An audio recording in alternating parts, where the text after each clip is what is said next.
एक समय की बात है। गांव के किनारे एक घना जंगल था जहां कोई भी जाने की हिम्मत नहीं करता था।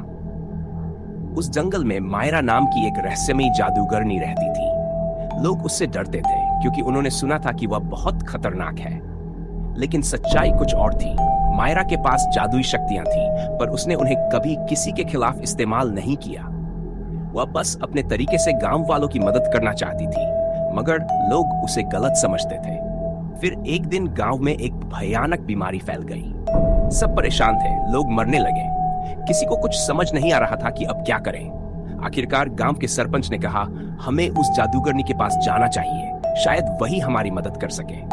ये सुनते ही सब चौंक गए। क्या जादूगरनी से मदद मांगेंगे? वह हमें नुकसान पहुंचाएगी। लेकिन उनके पास कोई और रास्ता नहीं था।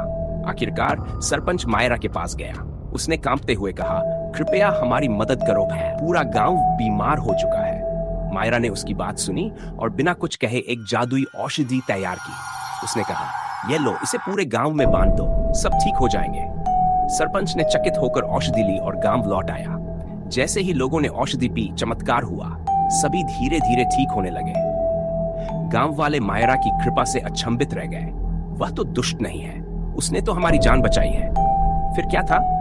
गांव के लोग मायरा के पास पहुंचे और बोले, हमें माफ कर दो, हम तुम्हें गलत समझते रहे, तुम तो हमारी रक्षक हो। मायरा मुस्कुराई और बोली, कोई बात नहीं, अब हम सब दोस्त हैं।